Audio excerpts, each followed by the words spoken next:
Kofi aza musicien. Kamande batu balobara ke nga na musicien. Kofi aza musicien, Kofi aza artiste musicien. Kofi a kobeta concert du début jusqu'à la fin yemoko. Vous comprenez? Aza moi un peu différent na batu mosusu. Mais to critiquer pe batu wana te. Soto zune tivie na son est vraiment kobeta concert mon baye moko c'est un peu difficile. Mais Kofi a beta ka concert nzembo pene bandi du début jusqu'à la fin. Yemoko a beta guitare, aza na ba capacité belé. Cindy a se voit apporter un plus dans quartier latin. Kofi reste Kofi. Quand biso ba to sala suba analyse, Cindy aza na réseaux sociaux te, Kofi a pekisié, boyna boy boyna boy. Téléphone ezalaka difficile. Aza na téléphone te mais c'est faux comment on sola la famille na. Ezaka mutu mo atia ki ba limite parce que Cindy kotala e aza mwasi moko trop strict. Baso ba c'est disciplinant. OK. Baso ba vanda na kati ya fidélité za ba Cindy parce que to neto za nanga na to beta passer na. Ata likango moko to. Non, déjà so batie banda quartier la terre sekate. Tuzongi kawana. Aseki elle était joyeuse. Donc ceux qui batie di banda quartier la terre déjà Cindy a fêté anniversaire T parce que sa carrière na il a touché. OK. Ceux qui ba bengani a fêté T a sekate. Alors comment on a Cindy na fête na elle était si joyeuse na zoloba ah. Because Cindy à l'époque pe aboyaki na. Mais là-dedans, à Monique, na kota langa pe réseaux sociaux parce que au moni réseaux sociaux Cindy tant azara na réseaux sociaux te batu bazo créer ba problème ozo créer mais les loto ebi batu tout bazara hors réseaux sociaux ba protéger muntu soit komika exposé na réseaux sociaux comme exposé na mafinga ezaki façon ya protection à se protéger kinga na ko encourager parce que aboya ki réseaux sociaux. Mais celui peut-être les lois s'est décidé à se lancer dans les réseaux sociaux. Au moins il va retomber nango et comme on ça la ba vidéo na banko na ndambo kana net azoboa kila mutu. C'est que tant azakine na réseaux sociaux te fallait peut te condamner te. ONG Vida est lancé Bongo opération Sunga orphelin na $1. Na $1 na you, tu peux sauver une vie. Même après la mort, même après le retour à Christ, Yaya Misana biso et témoigné biso liboso na Nzambe. Avec $1, tu peux changer la vie des enfants. Na $1 seulement, et que permettre ONG Vida Bakende à collecter un Bakende, couper ça ba orphelin na opération Mneno Baosala le 24 décembre. Il y a année Oyo. Celui qui donne aux orphelins prête à l'éternel. Toi, on a pour ça, tu sais, ça bon $1 à Pam. Et qu'on fout la orphelin mon classe. Tu payes ça $1 à Pamba. Pour la bonne année, orphelin, azanga, losote, sosote, fufu ya koliate. Yandena olo baboué. Benga na numéro wana. Opesa $1 no nenga na zopesa tout à l'heure. Soki ozalaka motema malamu ya kusunga, tala kanal malamu ya kotina mbongo na yo. Tole bongo na M-Pesa, E-Bank, Airtel Money, bana nyonso ya Canada to États-Unis, bokotina. Vous êtes sur Top Media TV. Voilà, merci mesdames et messieurs, les abonnés de Sarato la télévision, les abonnés de Top Media Télévision, soyez les bienvenus. Votre émission de cours de bonne conduite, Yango et Bandi, Bandi Kobalandi, Ezali, émission Otozo Kosa et Labino depuis République démocratique du Congo, affaire Cindy Leker et Zongi Lisusu, affaire Cindy Leker et comme il souko Tchouba Panzi, affaire Cindy Leker et comme Zokisa, affaire Cindy Leker, Soy et comme Tangabato. Réellement, et loko nini ezali caché nini ezali tout autour il y a l'honorable Cindy Leker bato ebele pe bazokoloba kaka makambo ya zemi wana ebele pe bazokoloba kaka makambo ya maladie wana mais il s'agit de quelle maladie ezali maladie nini ezali problème nini pe ebele baloba qui était notre maman notre star il faut qu'on se le dise la directrice Mikolo na scène a donc presté parce que elle est souffrante, parce que. Mais chose grave, le jour de sa naissance, nous n'avons pas vu une personne souffrante. Na piste wana Yakobina, notre maman était tellement très à l'aise et ensemble à tout le moyen nous ça la analyse wana. Malembe. Na bengi bana nyonso ya quartier latin. bino bayebo mesana kolanda ba émission oyo ermo pe bo komantaka ermo pe bo lobaka makambo ebele bozwana nukuti bofanda nan to me kosolola na likambo oyo parce que il y a des choses sérieuses. Pourquoi makambo boydonge komelaka Koffi Olomide le via Gbada le Jean bon de livre azali derrière la caméra bochwa les azali nanzela ya machine kuna azoko sala déjà mosala invité dans la spéciale de la Sarato là vous savez tout ça la analyse oyo biso mibale. Je suis très heureux parce que donc aujourd'hui petit à petit Dio oyo et comment kota na banda kwa batu belé oyo de bonnes personnes avec leur conscience bazo pe sa biso chance mais bino pe ba non ngo bandi ko pe sa chance te pour pe sa chance bobo yo ka sonité et qu'on a quelque chose de bien parce que nous faisons justement dans le souci toujours de vous informer. Bon des livres au fond on l'a déjà plateau tout le monde maman Sarato là une façon ya kolukwa moi ya kopesa ye maloba poto lukwa moi to banda émission na biso mukolo alelo le meilleur fan le meilleur abonné du monde ba oya Sarato là je vous salue bisi kezwa mebino président bébé maman Nathalie Nana Mosibu Angelo Skarwan Celia Kinkela Fatou Dukonti Makiala Kumba Tata Poe Fapekato ya Sarato là maman Bijoum Ketani maman 90% bongana papa Jean-Pascal Leka maman Deborah Lubanda Kilo Amera Calgary maman Yvette Mbangu. Merci beaucoup à maman Zozo la femme de papa Noé Mabakalanzinga Sarato là na Zozo la juste na salosine pour que biso to banda émission na biso na ta l'impératrice na peso maluba mbote tati ngala pa mbote na bandeko nyonso ba Holanda biso siko na ba etando eke na bango ba meilleur fan du monde na pesi bino ba mbote belé et ba mbote lisusu na Tata Poe Fapekato ma grande sœur na pesi mbote lisusu na Jenny Bête industrielle moi c'est à Pembe ba mbote belé na maman mapasa ya moto pourquoi pas na maman Gina Matou Motema papa Aaron Matou le prince de Dubaï Amélia Moueba la préfète de Orlando Domingos je te salue et un grand merci les sous na président bébé na la présidente maman Nathalie ainsi que na bandeko nyos tout oyo bazana kati ya lisanga ya ba meilleur fan du monde pourquoi pas pe na babonné na biso balandaka biso baza ba anonyme et merci pe na papa Diego Milito l'homme c'est l'homme en cœur merci na bande de livres pensez qui derrière la caméra et puis merci na Ferdinand Botoile na réalisation un américain perdu au Congo. Merci beaucoup parce que au tu kokota encore une fois Sarato là j'aimerais aller un peu moins trop vite avec vous une façon il y a tout ça là analyse bien aujourd'hui lorsque vous regardez d'abord l'attitude il y a honorable Cindy Leker yo en tant qu'une femme influenceuse motopé yamaye les dos ça la paix analyse bien okoki ko décrire en son attitude d'abord bon attitude par rapport il y a Onion so ezo koloba maete maman Cindy Leker azali maladi maman Cindy Leker makambo belé tout autour non il y a attitude parce que non mais attitude na tunyo par rapport il y a apparition na ye mokolo ya anniversaire na ye ah d'accord voilà parce que biso nyonso to mona ki obeka vidéo anati mais elle était joyeuse parce que zaki mokolo mbotama na ye c'est normal hein même atana obela mais ceux qui ils ont jour anniversaire nanga malade effectinga ko sekate peut-être malade yango izana libumu na makolo na maboko mais le nanga yozala toujours joyeuse parce que c'est mon jour on a botama donc nazo mérité naza nesengo ils ont mérité pe nazala nelongi ako ya malamu voilà donc voilà, mais au regard de ça, s'il faut comprendre quelque chose, Sarato, mais comment on a été Moutou Azali maladie, logiquement, même la fête, il y a mariage, Azalaka,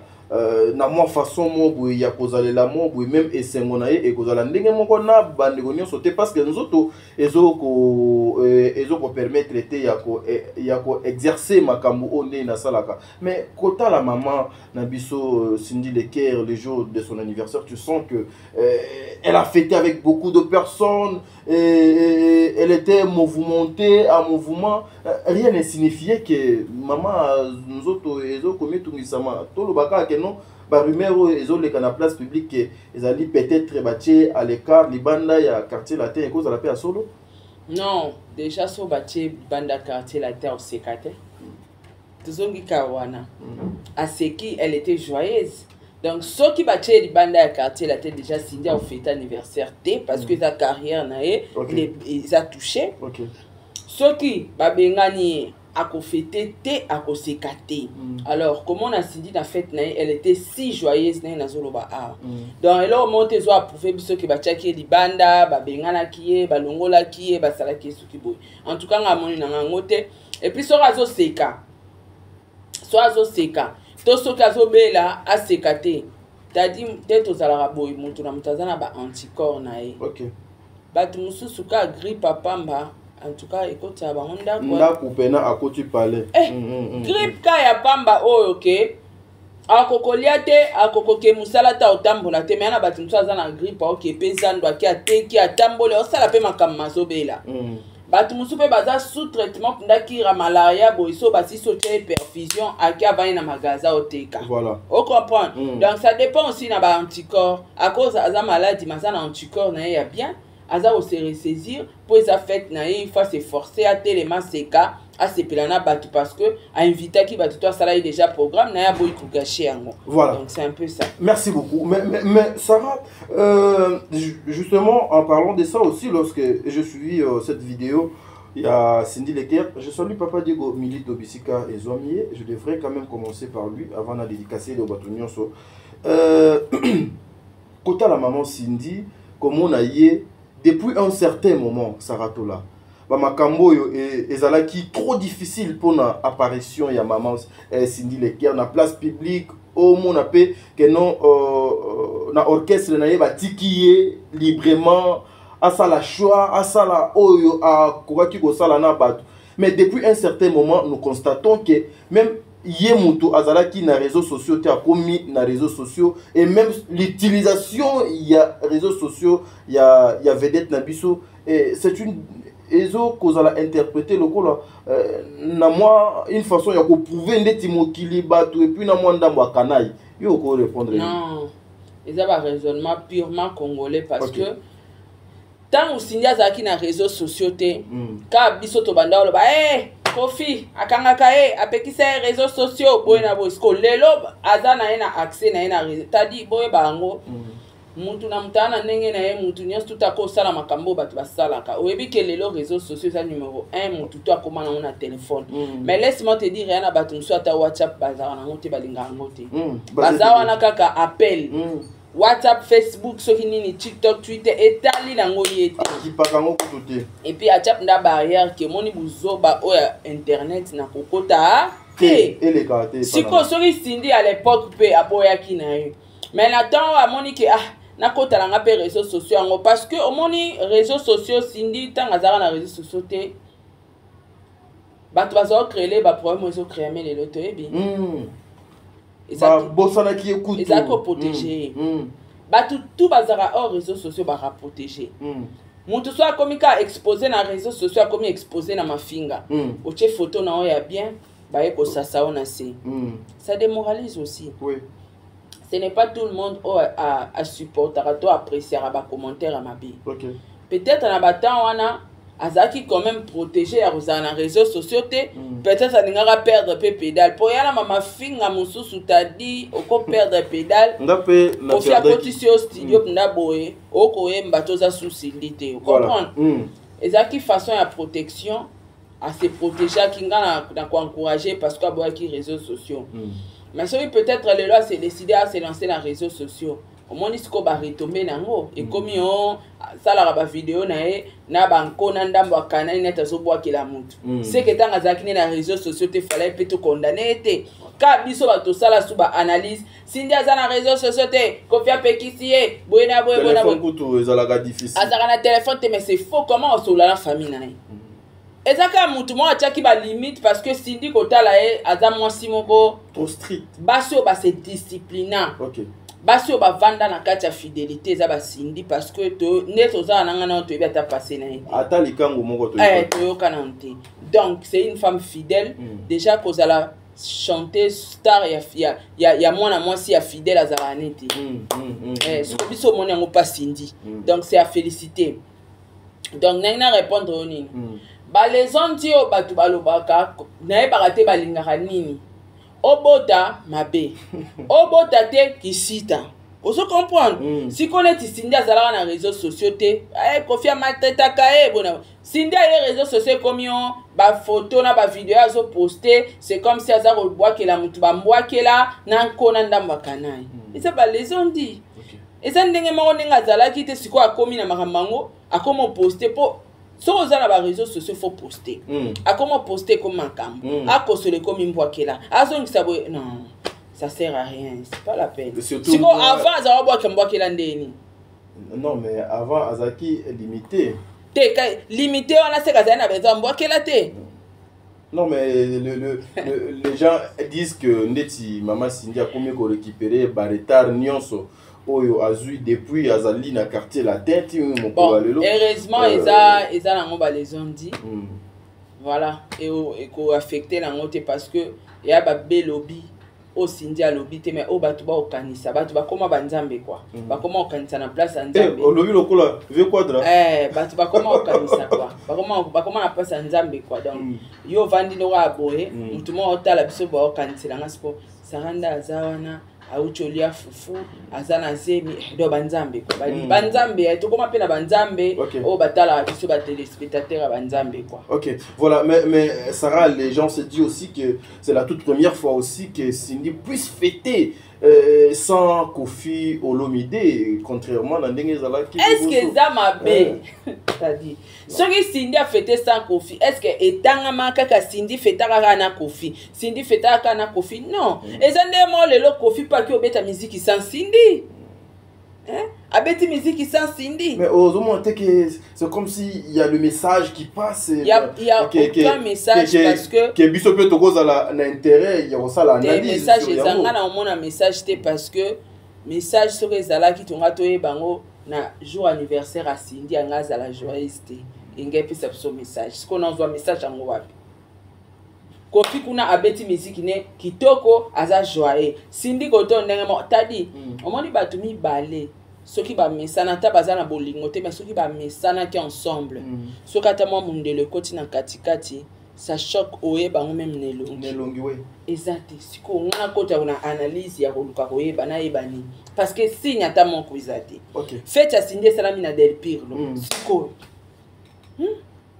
et puis à fêter vraiment à fêter mba liboso peto yo ka bena ke Cindy bena à fêter na ndenge to mona ki wana oui à fêter disons quoi maintenant l'honorable Cindy a eu libertinage déjà ba décision ngapi na fêter OK ngapi na fête est-ce que na zanga imbongo ke na sala punda fête to bengisa batu baya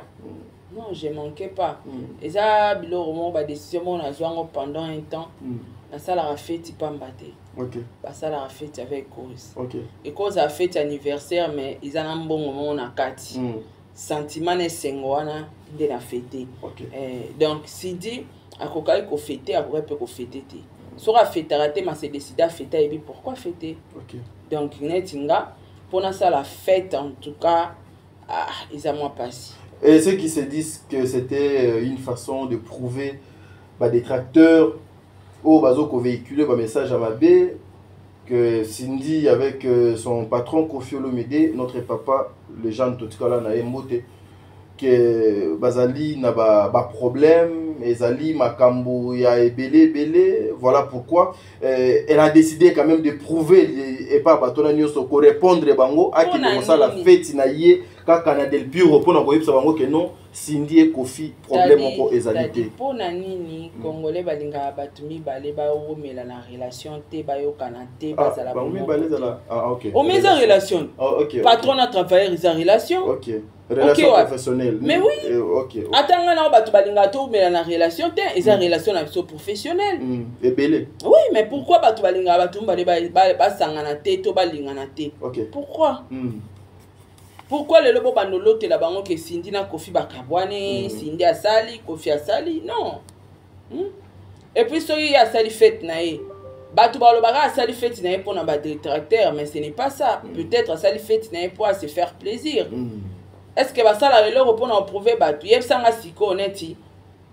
anniversaire nangi ezalaki le 8 olobaki nga mpe mwa gâteau toliaki wana na mwa champagne tomelaki wana toprouve bato s'il faut prouver bato ngo tofunga ba champagne tout eraka na ndako nanga c'est ça ko prouver ba détracteur donc muta sepeli nae à se faire plaisir et ça dépend de peine âge parce que ba chiffre nyons to ezaka na signification nango to bi chiffre âge aussi ndia ko cité o ya fêteli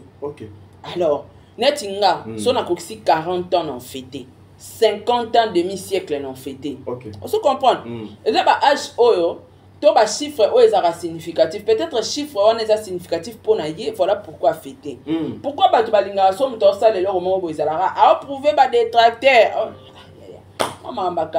les raisonnements purement congolais. Mais pourquoi aujourd'hui, s'il faut regarder encore une fois Madame Cindy Leker, apparemment la musique, on en parle peu, que sa vie privée avec Quadra Koraman. Aujourd'hui, on a peut-être que côté Kuna, elle va essayer quand même Yakotia, moi, bah, limite, moko sur certaines choses, n'a pas apparition mon sous. Tout ça, c'est parce que Cindy a les réseaux sociaux. Il y a un abissio, tant que Zara a les réseaux sociaux, et protéger qui. Ok. Quand il y a les réseaux sociaux, on est comme un problème, comme on a entendu tout le monde qui Cindy a joué mina poko, bakabwani na midi, Cindy a boakeli mbwakela, a boakeli madame, moi c'est patron mbwakela. Donc, nous sommes Cindy a commencé là, et comme il a mbwakela. Ok. Donc, tout le monde a compris ce commis c'est pelaté, c'est commis c'est pelaté, les ara avant de prendre filmer boy. Nga ça ba vidéo, musu so ba vidéo ma be makasi.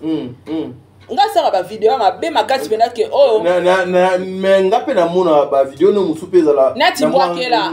Na mbwakela pe na mwanda mwakana, pe na mwanko na. Kona kati voilà donc. O ça la vidéo yango mona ba vidéo na mususu bato bazwa yango na ba TikTok basalela yango pona o sala yango pona ngate et ana ba vidéo mususu to sala yango pona ngate mais na sala yango pona public et alors message sunga ba public ezala ti batnde na lobaka ke ki motema mabe na yo eko kitsanga te elongola H na ngate elongola ora na ngate elongola $1 na compte bancaire na ngate pourquoi na loba bongo parce que bato ebele lelo baza ba victime ya ki motema mabe. Alors, tant que Moutaza victime a qui monte mamabe, ayoki message à Sarah Tola na vidéo na TikTok à l'obéi que batamite mamabe longolara $1 na compte à banque à Moutouté, échangera d'instant Moutouté longolara orana chance nettoie la Moutouté, Mouta OCP na message wana et réconforté. C'est pareil avec Cindy. Si comme message wana est à l'embois qui a d'autres le banga pe na bois qui la batu bambois qui là. Non. Donc je suis pas d'accord. Pour n'a pas vrai ezanango que non, c'est un message au ekoki ko. Nous sommes dans les réseaux sociaux. Tout acte, tout message, tout vidéo, et le baka, et ça répond à bisoka, et rappel pour na battre. Donc, bah, émission, tout ça, là, et pour na bamboa qui est la tête, ça aide aussi les gens. Bah, tout à l'heure, comment vivre dans travailler, comment au ça la boye pour que le robot commenter. Donc, bah, pour tinga ba vidéo, na presque ming na ça na TikTok, et ça la rapport na batupé. Yango mo na rabatu bazo akango. Na vidéo mo na salaka, na lobaka, moi sur abota te na moi sur abota ba comparer bango te parce que moi sur abotate azobatela kitoko na mais moi sur aboti bana akaboli déjà kitoko na ena bana ça sert à rien to comparer bango to zela wana pa bota totala soka regarder ka santé o azanango na beauté o azanango se comprendre batebele bazo ngo basela ngo ba vidéo ba maman ba bota ba se retrouver pour ba finga bango et comment l'aura moi appui na bango et comment appui non et pas ba misu ko bota ezaki lo chilicho mais le message wana et comment appui que ngai na bota na nga boye yo muto bota to ko finga ngati c'est ça donc si ndi personne a sali ba vidéo na ena ndambo kana isa na message au pas azo annoncer na batu parce que aza lolanga et babani alanga nzembo mais Sarah tout justement lorsque tu parles il y a message je sens quelque chose en fait et les qui takati na ngai pour nous tourner un peu question Sarah c'est comme si il y a certaines personnes aussi qui se disent fait Cindy et ça un message codé un message codé avec le temps Batupena va comprendre vraie raison il y a fait Tuana Sarah quand tu dis que dans ces vidéos il y a toujours un message au Batuba dans ces vidéos tu la vidéo Batu nyonso mais pour changer langage na non na changer langage mutu nyonso aza personne publique à ça la vidéo ya na message voilà qu'est-ce que tu peux répondre na baye koloba ete fait ya maman Cindy c'est un message codé au bateau bakoye ba raison nango peut-être après bon kona bateau ba ekolo ba fête wana eza message loka bango ba koma ba nzambe to c'est la message yango ekokisama pona ngana mono mo eza fête pona yo monyango purement fête voilà donc aujourd'hui s'il faut Saratola ko pencher mwanda mona nangambu ya Koffi Olomide oyo bato ebele ba akizaka ye na makambu belé entre autres kana makambu ya mama Cindy Lekero tozo koloba awa a priva et téléphone abimaka libanda te asala kaboete mais aujourd'hui moi apparition ya mama Cindy et comme ko créer ba makambu belé même si na ba vie na bango privé de part et d'autre donc on peut donner raison aujourd'hui ceux qui ba rumeur bano bi makala wana ya Koffi ezali ya solo moi na pesa raison ezate parce que mutazala wana tetan Koffi au pixae téléphone ceux qui ni wana donc pas moyen même de confirmer au pesa raison ou pas mais ngana au pesa ka yemo Cindy raison que tant azalaka na ye sans réseaux sociaux peut-être ezalaki mieux que nenga mi bimisi na réseaux sociaux bato ba komi ko créer ba problème ba sujet et tout asali moi vidéo na ya na bolo côté asali moi vidéo na ya zo seka zo ta donc Cindy nde azawana soka zo seka zo tambola zo denda bolo basu a vidéo wana zo bwakela mutumbo akela c'est ça ba réflexion ya ba congolais donc purement les ont dit moi je comprends parce que aza artiste aza star c'est tout à fait normal. Batouba se faire des idées na ba illusion katina bango sur ba acte nyonso au Cindy opposé. C'est comme ça. Est-ce que aujourd'hui pour que Quartier Latin ait évolué, Papa Koffi a sala musala na bien a continuer ko sala musala o ya sala ka banzembo kitoko, il faut nécessairement Cindy fois azala. Au tale concert au Betty États-Unis. Bon, on a 8 ans maintenant, il y a autant la tête, il y a une question, c'est ça. Bon, tout l'année, il est makasi. Na sengi na wa yepsa réalisateur na ache la bise les mamans na yaki nango comme ça tozonga na sala analyse. De le venant donc koelinga nanda mwakana. Voilà. Bon des livres tozuna nos transition juste il y a 30 petites secondes et puis on se retrouve tout justement après. Technique, merci.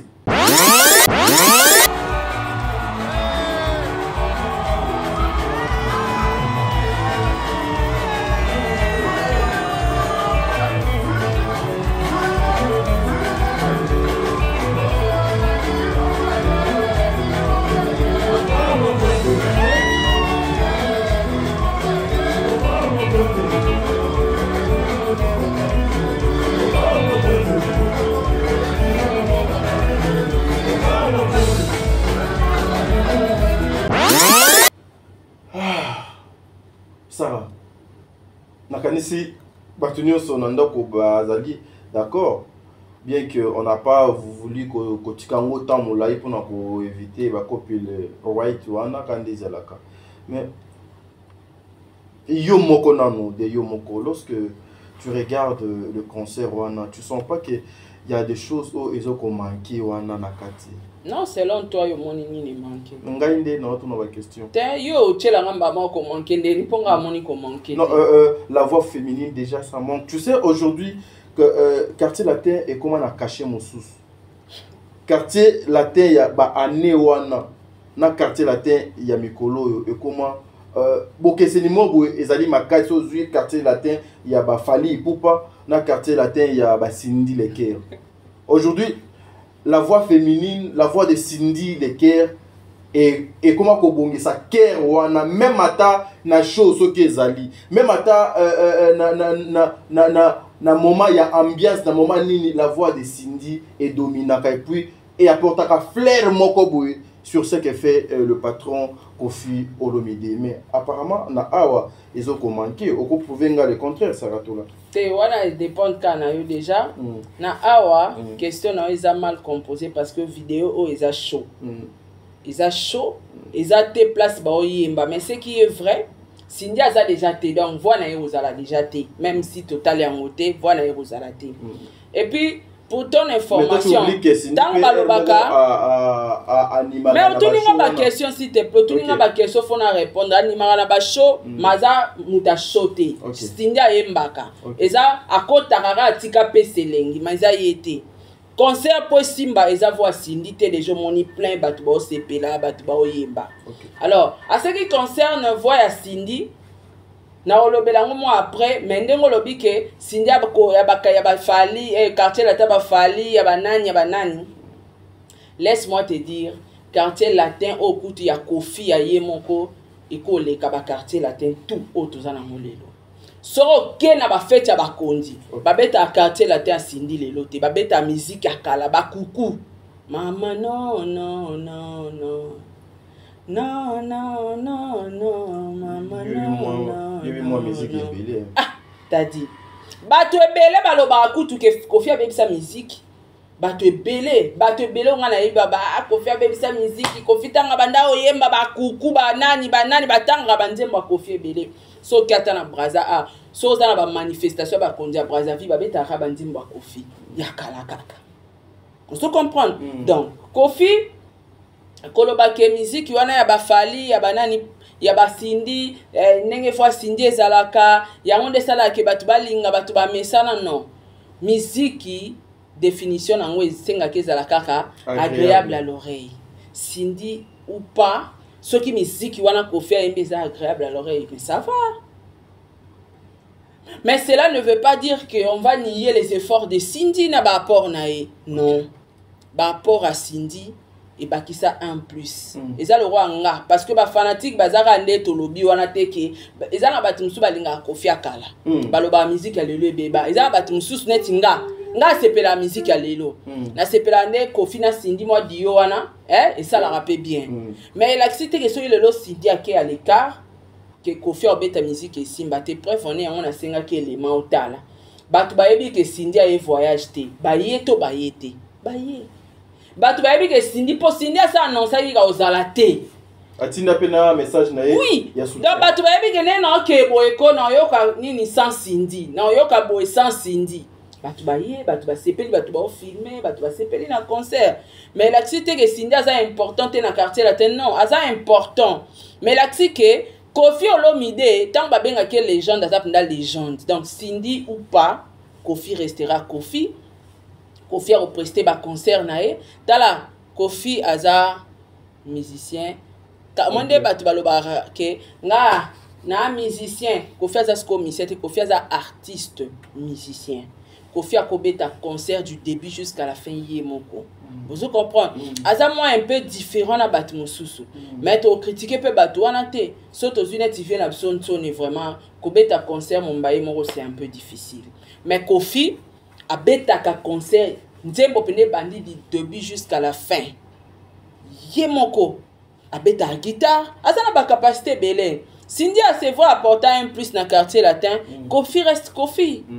Cindy azakutu Yemoko akokende Kofi otika la Kofi mais ce que tala Kofi o bakenda ba buron pela ba fali et tala équipe complet wana kenda ba soleil ba tutu wana bakenda côté danse ba bande ko apporter un plus côté chant côté tout dans la force wana to ekenda Kofi tozana un cas obundatina ba innocent vous comprendre on a yebiso mais tanga beta ki bado Cindy ala kité non bado musiko ils appellent à ba millions de vies ba peut ba sepeli dango etalami vous comprendre mais on ne peut jamais nier les efforts de l'artiste Cindy Leker azaka ka important mais la cité que ceux qui Cindy azate Kofi concert et Kobeta m'a bien tété à un moment il a tenu aux preuves voilà mais Sarah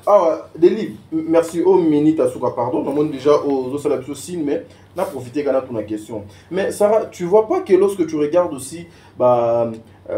concert il y a Quadra Libanda il y a Afrique et comme le quartier latin international et comme Misatu donc ceux qui azokende poto moyen à même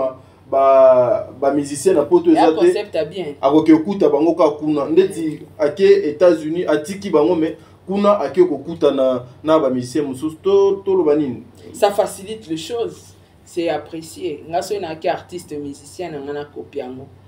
donc bino bozaka pona Kinshasa pona Afrique awa beaucoup bobima libanda ya Afrique te ouais c'est mieux d'ailleurs parce que t'as dit est-ce que barake ba musicien ceux qui ba kimio et pesaka déséquilibre en orchestre oui même sur le plan sur le plan spirituel et ça ka déséquilibre t'as dit yebsanga sikoyo bwana studio mais bozu contrat moko ki obeta ta msu na France bokomi na France tous les musiciens bakimi tande basala Fabregas oyebi ba perte au Fabregas azo et puis créer la bango ba problème na ba dossier ko yo senga ba viser comme ba problème difficile bande on a biso ba artiste musicien bazara nga benga bango ba bazara na bango ba musicien te parce que nga na musicien so na voyager pour la musique na ko kima te sko tant okimi dans ce que musique era profession na auto zara ne ko envier poto ce sont pas de musiciens ba fali ba kima te au moins il le sort na bango te début ezara toujours passi il faut travailler ka pas mutu tango longwa pas mutu luko sa carrière non parce que za musicien c'est que bino ba okima hawana bozara na bino ba musicien te ba coopérant baza bato bayaka ko sa ndule po ba mona poto donc aye mo yemo na ebine debele na réseaux sociaux baya réseaux sociaux pour eza canal la facilité au sa kindumba biso tozo yango profession po ngamna na banga fona koma loka mère Chantal Kanimbo pona lingake et puis fona sa pe chaîne télévisée et a vision nga or bat mususu ya ye na ye aye kwa mbouye biso bat to considérer ngo loka boulot ya ye na ye bibala poto batala ye azo ba relation kindumba professionnelle alongwa na nzela ya hotel mana ba boulevard mais a comme international par rapport direct à travers on comprend et ça l'aura ba musicien mususu baza ba musicien oyo ayebi kende na ko orchestre Kofi au memanga poto pona yemba bien sûr na commune kimina wana musicien te voilà siko babilo ra bongo les pesa rabatuma yele voilà pourquoi les locaux Kofi andimi kozana quartier latin en France quartier latin aux États-Unis ça aide siko yebi sanga neti boye par exemple que Kofi asenga ki ba visa na ambassade ba piété c'est exemple ba musicien batikali alors ça andeni il faut prester quelque part ouais quelque part Ida Kofi eza mabete eza bien et par rapport ya ba homme inconscient o ba ye ba ramisa na bango te ba na ba objectif te ba na but te ya vu et loko Kofi asale osunga bango parce que moto so aza na objectif na vie aza na but ayebi kende na ye musala bo eto kende poto ou pas nga kop na nga eza boulot oyo bato bakenda musalo pona poto en fait ba décourager ba musicien belé tala lo basala Fabregas ata yo moko tati oui c'était trop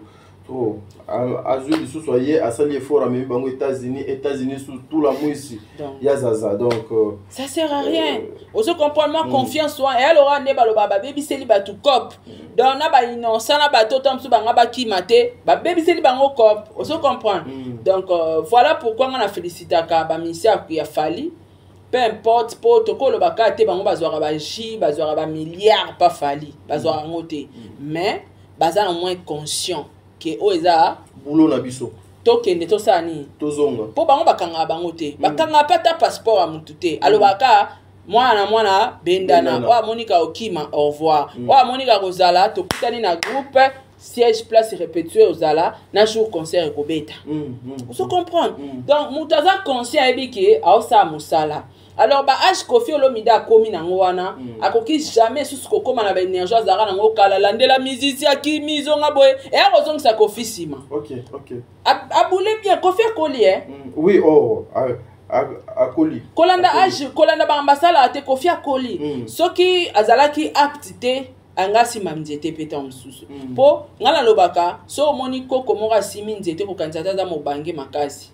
à cause de la pe âge moko na ba patron mona ba roulaka na ba jeep mais eza pasi na kibobola en fait et kolisa rapé kozanga et nunisi et puis manque ya kozala combativité kozala apte et kolisier mukongwe ngumbami Kofi aza mukolo alors na cerveau na e akoki susute kozwa temps abando réfléchir sur ba musicien bako kimanga bako salanga yebisanga skoneti Kofi a même ba musicien na poto avant concert et à tout la musique ya zaza alors pesi sous Kofi charge ya oluka ba musicien